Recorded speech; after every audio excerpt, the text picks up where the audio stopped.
प्रणाम सभी लोगों को। मैं वैद्य अरविंद पाठक आप सभी लोगों का स्वागत करता हूँ। आइए आज हम प्रणाम लोग सभी लोगों को। मैं वैद्य अरविंद पाठक आप सभी लोगों का स्वागत करता हूँ। आइए आज हम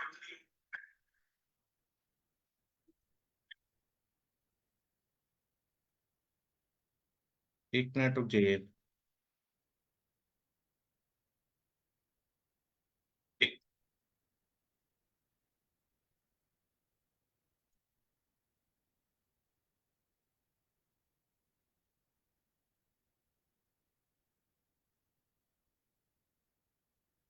मेरी आवाज आ रही है? Doctor Shashi ma'am, Tanika ma'am, आप अनम्यूट कर पा रही हैं क्या?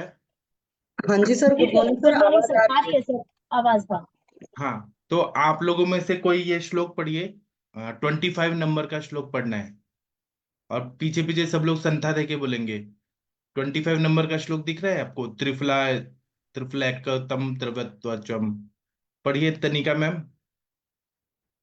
सर खाना बना रही हूँ बच्चों के लिए। अच्छा ठीक है, शशि मैम आप पढ़ सकती हैं।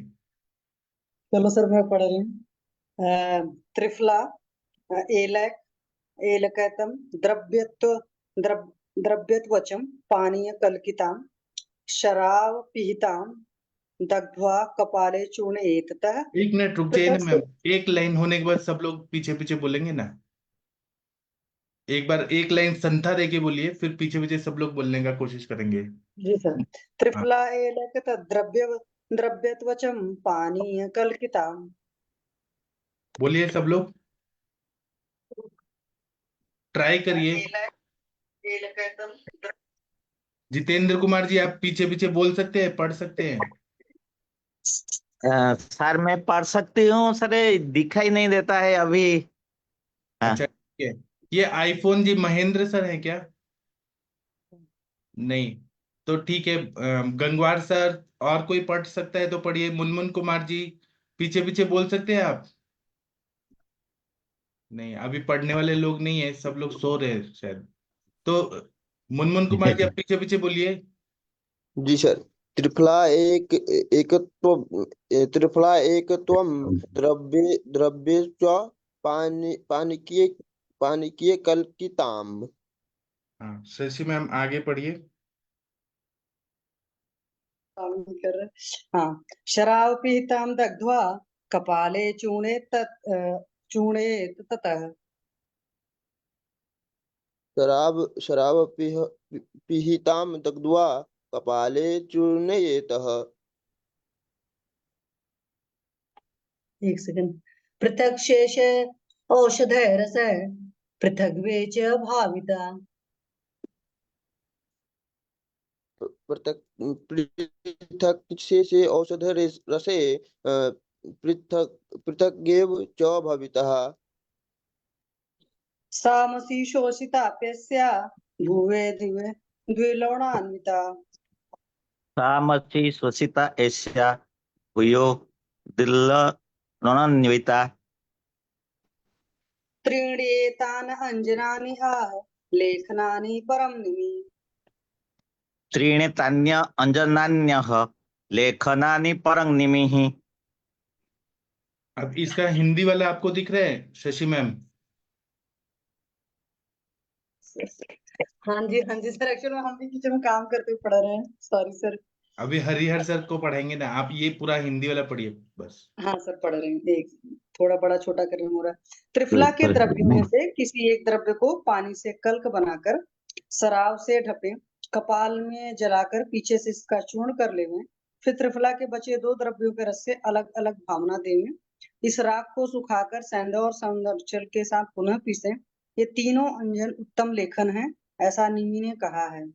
हाँ, अभी इसमें बोले कि त्रिफला के जो द्रव्य हैं, मतलब हरित की, विवित की, आम्ल की, इनमें से एक द्रव्य लेना है और एक द्रव्य को पानी के कल्क बनाकर, मतलब ऐसे कल्क टाइप चटनी जैसा बना के सराव से ढप्पे कपाल में जला देना है, मतलब मशी बनाना है, पाउडर को जला देना है और उसका चूर्ण कर लेना है। और त्रिफला के बचे दो द्रव्य जो हैं उनकी अलग भावना देनी है। फिर भावना देने के बाद ये मशी जो हो गया, इस राख को सुखाकर सेंधव और सौरवर्चल के साथ पीसना है। तो ये तीनों अंजन लेखन का कार्य करता है, एक तरह से मशी कल्पना है, लेखन कार्य करता है, ऐसा निमि जो है आचार्य निमि जो है वो शालक्य तंत्र के, नेत्र रोग के बहुत बड़े विद्वान कहे गए हैं, जो प्रैक्टिशनर हैं। अभी देखेंगे तो चरक संहिता की टीका लिखने वाले गंगाधर जी हैं, जिन्होंने निबंध संग्रह टीका लिखे। वो ज्यादातर थेरोटिकल पार्ट लिखते हैं। और चक्रपाणि जी का अगर टीका देखेंगे तो वो प्रैक्टिशनर दिखते हैं, उनके बातों से पता चलता है। वैसे यहाँ पर जितने लोगों ने लिखा है इस ग्रंथ की टीका है, निमि जी वगैरह, या फिर अरुण दत्त जी, हेमाद्री जी, ये सब लोग जो है ये प्रैक्टिशनर है, प्रैक्टिस करके अच्छा अपना बात बताते हैं। चलिए, इसका टीका आप शशि मैम पढ़ सकती हैं, त्रिफलाया, या कोई और पढ़ना चाहे पढ़ सकता है। 27 के नीचे जो श्लोक है, डॉक्टर महेंद्र गुप्ता जी आप पढ़ सकते हैं। हाँ सर, नमस्कार जी। प्रणाम सर। त्रिफलाया एकतम एकतम अस्य हरितक्यादि द्रव्यस्य त्वच पानीय कल्पिता शराब पीता कपाले दग्ध्वा चूर्णीत ततएव त्रिफलाया पृथक शोष औषध रसई पृथक एव च एक एक भावता सा सामसी शोषता पुनः पेश्या लवण द्वय युता त्रीणि एतानि अंजनानि पर लेखनानि त्रिविरगणानि निविवक्ति। इसमें बताया, देखिए, त्रिफलाया, त्रिफलाया कौन सी विभक्ति है? तो तृतीया, एक वचन। तो त्रिफला में से एकतमस्य, एक जो लेना है, हरित के आदि द्रव्य लेना है, हरित की विभूति के आम्लकी में से एक द्रव्य लेना है, और उसका क्या करना है, पानी का कल्क बना के, फिर सराव जो रहता है, मिट्टी का जो ऐसे सराव रहता है, उसमें डाल के, और उसको कवर करके ऊपर से, और उसको जलाना है। जलाने के बाद उसका चूर्ण बना लेना है। उसी तरह से त्रिफला के जो पृथक दो चीजें और रह गई, त्रिफला में से एक लिया, जैसे आंवला ले लिया या हरित की ले लिया, बाकी दो रहे, उनको भी इसी तरह से करके, और उनकी भावना देनी है, काढ़े का रस बना के, या मतलब स्वरस निकाल के, या काढ़ा बना के भावना देनी है, और फिर उसको जलाना है उसी चीज में। तो इस तरह से वो गुणकारी हो जाएगा। और उसमें दो तरह के नमक बोले हैं, दो तरह के लवण बोले हैं, एक सिन्हा नमक और दूसरा सौरवर्चल नमक। इनका डाल के अंजन बनाना है। तो ये अंजन जो होता है, ये जो त्रिफला का जो मच्छी बना है, तो इसका अंजन बना के और लेखन करने के लिए प्रयोग करना है। तो ये तिमिर आदि को दूर करता है, ऐसा निमि जो आचार्य है उनका ये कहना है। तो ये आपने बहुत अच्छा पढ़ा सर। अभी 28-29 का जो श्लोक है, यह हरिहर सर आप पढ़ सकते हैं? यहाँ पे आपको दिख रहा है सर, हरिहर सर? हाँ सर। हाँ पढ़िए, सिरा जाले सिरा यास्तु, आपके पीछे पीछे सब लोग बोलेंगे। शिराजाले शिरायास्तु कठिना लेखन औषधे। बोलिए सब लोग। जाले सिरायास्तु कठिना लेखन लेखन औषधो नो सिद्ध्यन्मर्मता मर्मवतासा पीडिकानां च साधनम्। नेत्यन्ति अर्मवता पीठिकानां साधनम्। साधनम्। एक और श्लोक पढ़ दीजिए, 29 वाला सर। इस साइड, 29। हाँ इस साइड। बोधानुरोधा सुखेषु स्निग्धं रुक्षा पराधृतम्। दोषानुरोधात् शुक्रेषु निगं रोक्त्या स्निग्धेक्षापराधृतम्। पराभूतम् तिक्तं तं मुदर्शक्रोः रेशकादि च येष्यते तिक्तं चेत् ऊर्ध्वम् ऊर्ध्वं श्रावो सुप्तावो रेकं रेकादिचिष्यते। छेकादिचष्यते। बहुत अच्छा पढ़ा सर आपने, बहुत अच्छा पढ़ा। इसका हिंदी वाला पढ़ दीजिए सर, हरिहर सर, सिरा ठीक है। जाल में जो। हाँ।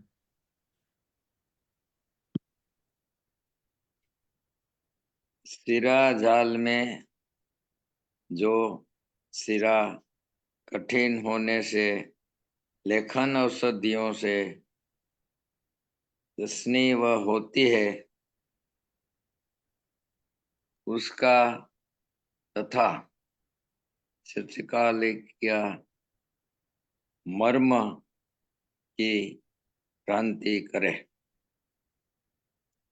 दोष के अनुसार एक दोष में त्रिफला, सैंधव, स्निग्ध या वरुण रुक्ष बरतनी चाहिए। या करनी चाहिए। तिक्त घृत पहले ऊपर की ओर जलौ का छोटा जलों का आदि से। 1 मिनट रुकिए, आपको शायद दिख नहीं रहा इसलिए मैंने बड़ा किया। हाँ, हाँ, आप पढ़िए। विरेचन, आश्चोतन, ये वाला पढ़िए। हाँ, जलों का आदि से रक्त स्राव करे। विरेचन, रक्तमोक्षण, मुखालेपन, सर्पण और पुटकार आदि करते। हाँ, इसमें ऐसा बोल रहे हैं कि सिरा जाल होता है, जैसे स्क्लेरा में पूरा रेड रेड प्रोमिनेंट सब रक्त वाहिनियां दिख रही हैं, ऐसा जो आंखों की बीमारी है स्क्लेरा में, तो सिरा जाल में सिरा कठिन होती है। तो उसमें लेखन औषधियों से अगर अच्छी नहीं हो रही है, लेखन औषधियां वहां लगा दिया लेकिन अच्छी नहीं हो रही है, तो उनकी पिटकाओं की चिकित्सा को हमें अर्म की भांति चिकित्सा करना है, जो टायरेजियम होता है उस तरह से हमें चिकित्सा करना है। फिर उसके बाद में दोषों के अनुसार शुक्र रोगों में त्रिफला स्निग्ध या रुक्ष बरतनी चाहिए। स्निग्ध मतलब कोई घी के साथ यूज करें या ड्राई के रूप में यूज करें। फिर तिक्त घृत लगाए वहां पे, ऊपर से सिरा जाल है मतलब रक्त वाहिनियां प्रोमिनेंट है, मतलब रक्त वाहिनियां वहां पे सर्कुलेट नहीं, रक्त सर्कुलेट नहीं हो रहा है, इसलिए जलौका आदि से रक्त स्राव करना है, रक्त मोक्षण करना है। फिर विरेचन करना है, आश्चोतन करना है। आइसचोतन जो रहता है आंखों के ऊपर से कुछ घी वगैरह गिराना है, मुख पे लेपन करना है, तर्पण करना है, पुटपाक आदि चिकित्सा करनी है। इस तरह से टीकाकारों ने मतलब वाग्भट जी ने बताया है। अब टीकाकार क्या बोलते हैं ये पढ़ना है। सिरा जाले या सिरा, सर महेंद्र सर आप कृपया पढ़ेंगे। सिरा जाले या सिरा कठिना, 28 की टीका जी। सिरा जाले या सिरा कठना लेखन औषधि न सिद्ध्यन्ति तासाम अभवत चिकित्सा पिटका नाम च।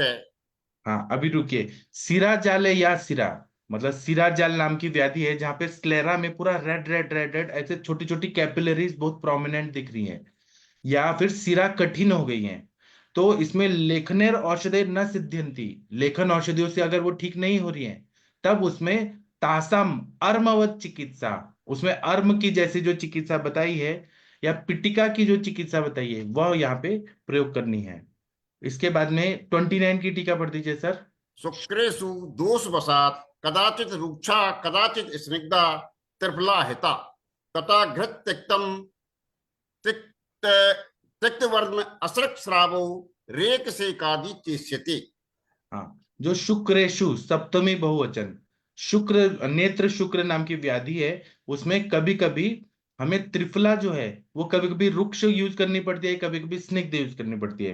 तो त्रिफला का हम घी में मिक्स करके यूज कर सकते हैं या त्रिफला घृत का प्रयोग कर सकते हैं। जहाँ पे बहुत ज्यादा आंखों में बहुत ज्यादा ऐसे चिकनाहट है तो रुक्ष करना है, जब वहां पे ड्राइनेस है तो वहां पे स्निग्ध यूज करना है। इसी तरह से तिक्त घृत का प्रयोग करना है, उसका हमें आश्चोतन करना है, वहां पे हमें लगाना है अंजन की तरह। इस तरह से अलग अलग चिकित्सा करनी है, और रक्त स्त्राव करना है, रक्त मोक्षण करना है, विरेचन करना है, सेक करना है, तर्पण करना है, पुटपाक करना है, ये सब यहाँ पे योजना करनी है। अब सर महेंद्र सर 30 और 31 नंबर का श्लोक पढ़िए, आपके पीछे पीछे सब लोग बोलेंगे सर। त्रिस वृद्धा वर्णा पक्वे छत शुक्रे घृत पिबेत। बोलिए सब लोग। रणपक छत तथा शुक्रे घृता पिबेत। श्रिया अनु हरेद रक्तम जलो कुभीश्च लोचनात्।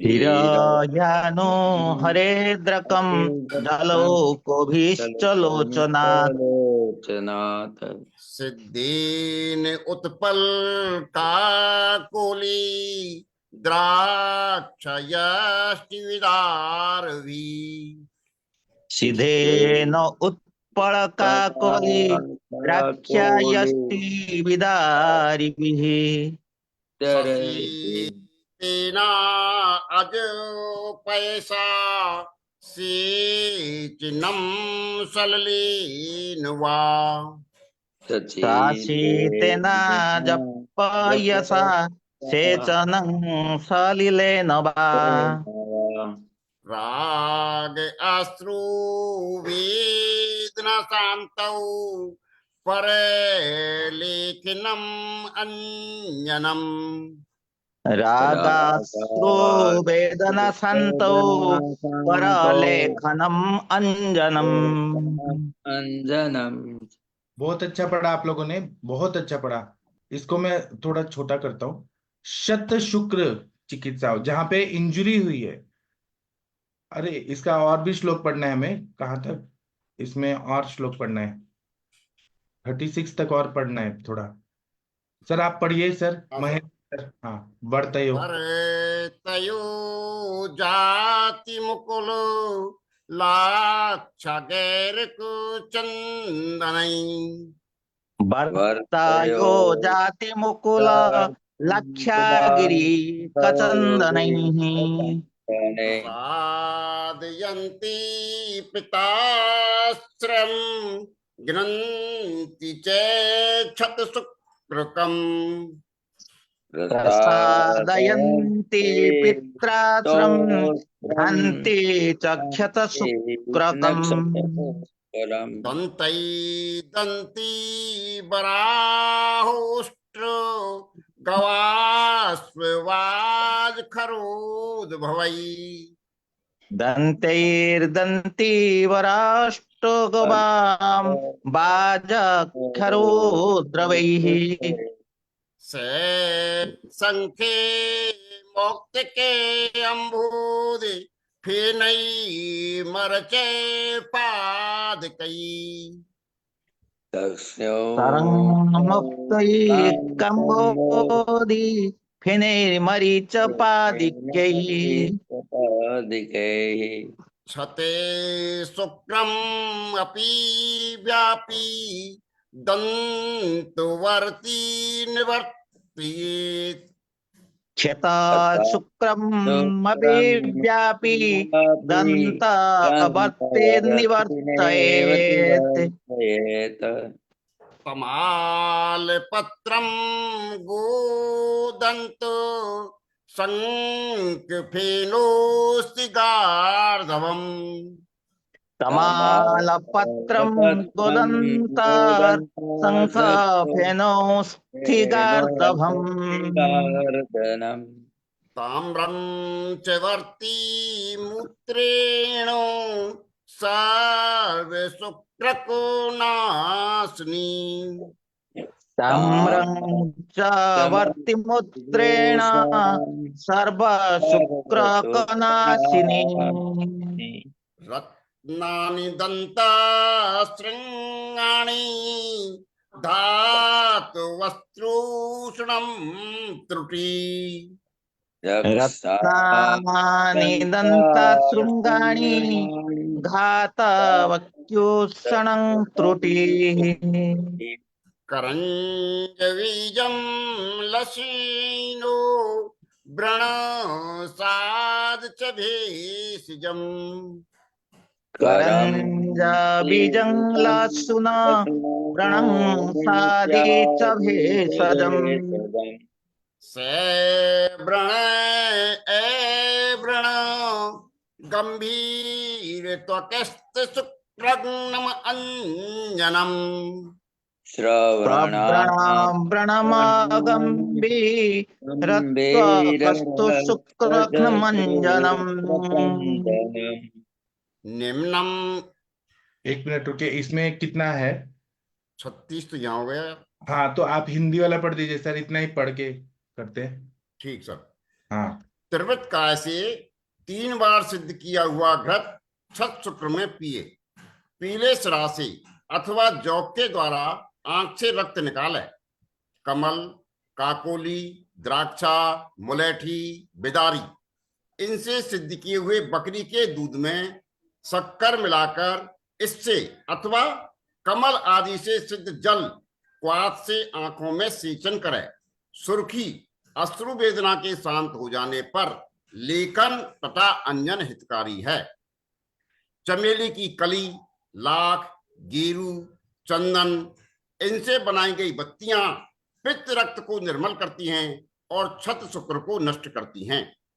हाथी, सुअर, ऊंट, गाय, घोड़ा, बकरी, गधा, इनके दांत, शंख, मोती, समुद्र फेन, इन सबसे चौथाई मर्च का चूर्ण मिलाकर बनाई दंतवत्ती फैले हुए छत शुक्र को भी नष्ट कर देती है। तमालपत्र, गाय का दांत, शंख, समुद्र फेन, गधे की अस्थि, ताम्रचूर्ण, इनकी बर्ती को गोमूत्र के साथ लगाने से सब शुक्र नष्ट हो जाते हैं। मौक्तिक आदि रत्न, हाथी आदि के दांत, गाय आदि की सींग, गैरक आदि धातु, त्रिकटु, इलायची, करंज बीज, लहसुन, व्रणाधिकार में कही हुई औसत छीरी आदि, इनका अंजन सैव्रण, ऐव्रण, गंभीर त्वकस्थ शुक्र को नष्ट करता है। बहुत अच्छा पढ़ा सर आपने, और ये आप लोग को कभी ना कभी तो काम आएगा ही। इन्होंने बोला है शत शुक्र नाम का जो आंखों की बीमारी है उसमें विरेचन कराना सबसे पहले जरूरी है। इसीलिए त्रिपित का क्वाथ जो है निशोत्तर का 3 बार किया हुआ जो घृत सिद्ध है, मतलब जो त्रिवित घृत है, उसको शत शुक्र में पीना है जिससे विरेचन हो जाए। तो आंखों में आलोचक पित्त होता है और उसमें उष्मा बढ़ी है और शत शुक्र नाम का व्याधि हुआ है। उसके बाद में सिरा वेद करके या जलौका द्वारा आंखों से रक्त निकालना है। आंखों में डायरेक्ट रक्त नहीं निकालना, साइड से निकालना है। उसके बाद में पित्त शामक सारे द्रव्य बताए हैं, कमल, काकोली, द्राक्षा, यष्टि मधु, विदारी, इनसे सिद्ध किया हुआ, और बकरी के दूध में शर्करा मिलाकर इससे अथवा कमल आदि से सिद्ध जल क्वाथ से आंखों में सेचन करना है, तो ऊपर से गिराना है हल्का। सुर्खी और अश्रु वेदना के शांत हो जाने से, मतलब वहां पे अगर सुर्खी है या आंखों की वेदना है वो शांत हो जाएगा, तब लेखन और अंजन हितकारी है। उसके लिए चमेली की कली है, लाक्षा है, गेरू गैरिक, चंदन, इनसे बनाई हुई वर्तियां पित्त रक्त को निर्मल करती है और शत शुक्र को नष्ट करते हैं। इसके बाद में जितने भी दुनिया में दवाई जो भी चीजें हैं सब मेडिसिन है। इसलिए हाथी, सुअर, ऊंट, गाय, घोड़ा, बकरी, गधे, इनके दांत लेना है।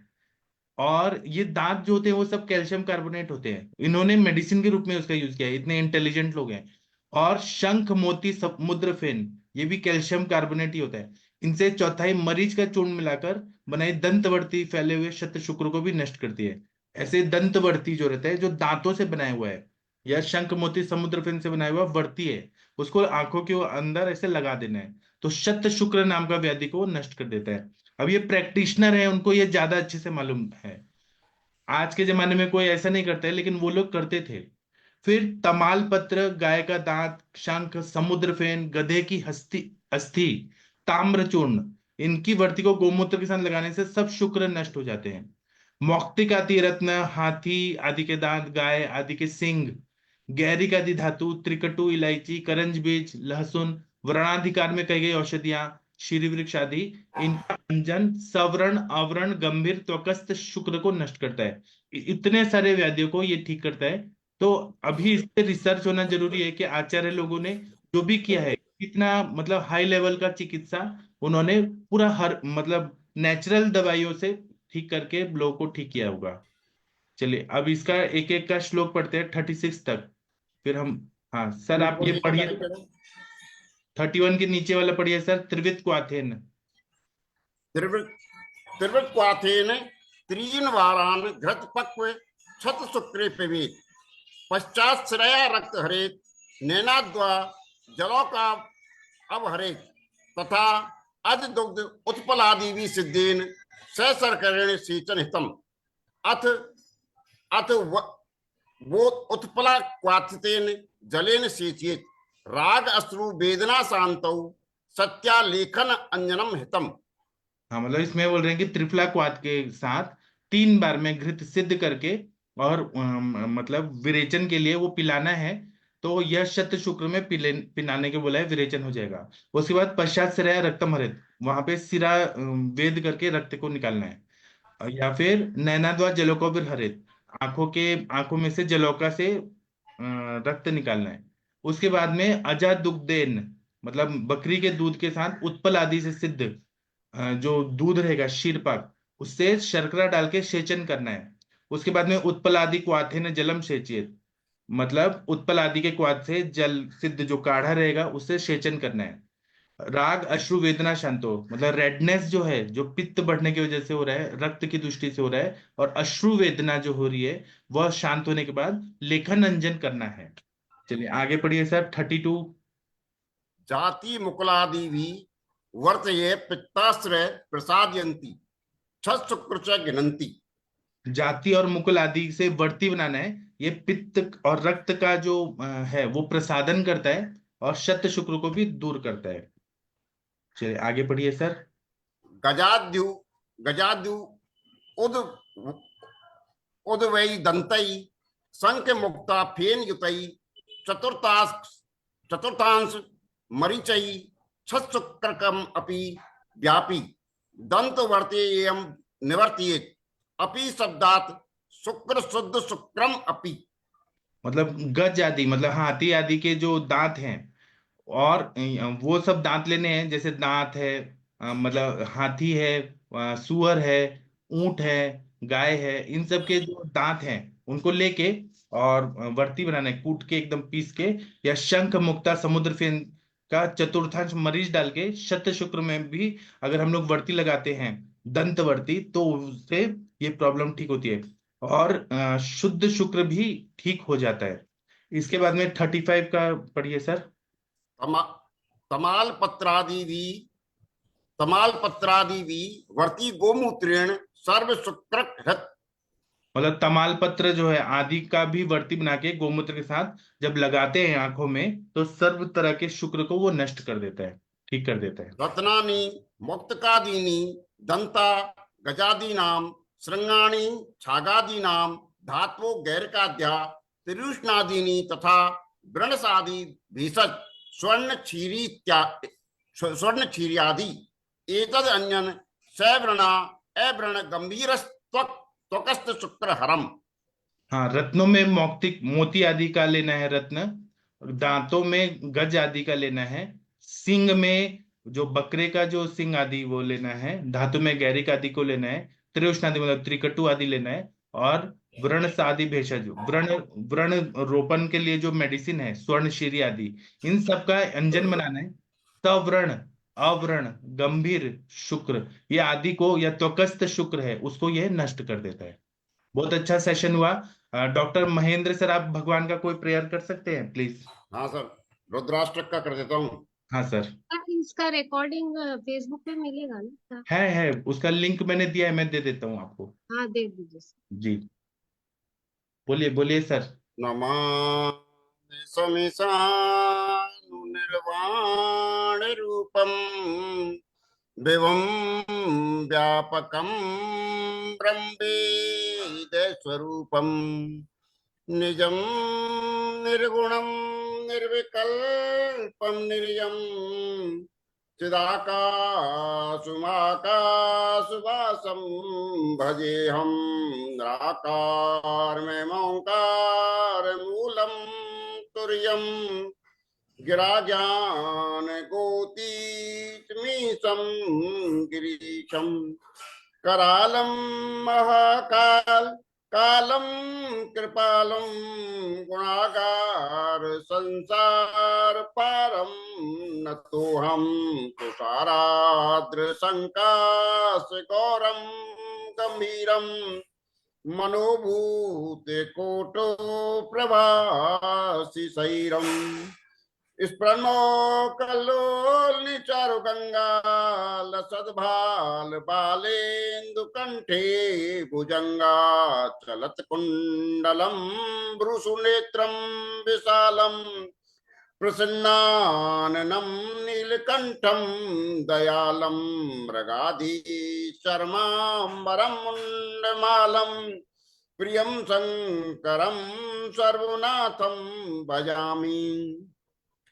प्रचंडं प्रकष्टं प्रगल्भं परेशं अखंडं अजं भानुकोटो प्रकाशं त्रिशूल निर्मूल नमशूल पाणिं भजेयं भवान् पथभावगम्यं कलातीत कल्याण कल्पान्तकारी सदा सज्जनानंददाता पुरारी चिदानंद संदोय मुहापुहारी प्रसीद प्रसीद प्रोमन्मथारी नयावधुमानात् पादारविन्दं भजन्त्ये लोके परे वनराणं नेतावत् सुखं शान्ति संतापनाशं प्रसीद प्रभो सर्वभूताधिवासं न जानामि योगं जपं न पूजां नतोऽहं सदा सर्वदा समतुभ्यं जरा जन्म दुःखोगतातप्यमानं प्रभुपायुवापन्नमासीस शंभु। सभी का बहुत बहुत धन्यवाद। भगवान शिव जी सभी पर अनुग्रह रखें। अब हम शाम को 7 बजे मिलेंगे और शुक्र धरा कला जो बहुत ही इंपॉर्टेंट है, शुक्र धरा कला पे 7 बजे सेशन होगा, जूम पे होगा और आप लोगों से डिस्कशन भी करेंगे। और रात को 9 मज्जा धरा कहाँ गया फिर, हो गया क्या? नहीं, अस्थि मध्य पुरीश धरा कला हुआ ना, और पित्त धरा कला को मज्जा धरा कला बोलते हैं, उसका लेक्चर हो गया है। अस्थि धरा कला नहीं है, पुरीश धरा कला बताया। और उसका रिकॉर्डिंग दिया है क्या आपने? वो फेसबुक पे है, फेसबुक पे है, जब स्क्रॉल करेंगे ना अभी लिंक से जुड़ के नीचे है। दूसरा बात मुझे ये कहना है कि रात को 9 बजे हमारा क्लिनिकल संभाषा होगा। आप लोगों में से जो भी पेशेंट लेके आना चाहते हैं, डॉक्टर हरिहर सर या कोई भी, तो आप लोग जरूर ज्वाइन होइए। रात को 9 से 10 हमारा क्लिनिकल संभाषा होगा, ठीक है। और कोई भी हमारे में कमियां अगर आ रही हैं तो आप जरूर हमें बताने का कोशिश करिए कि आप लोग और क्या चाहते हैं, इसको और इम्प्रूव कैसे करें हमारे सेशंस को, ठीक है। आप सभी लोगों का स्वागत है, धन्यवाद। अभी मैं सेशन बंद करता हूँ। थैंक यू, प्रणाम सभी लोग को। प्रणाम सर।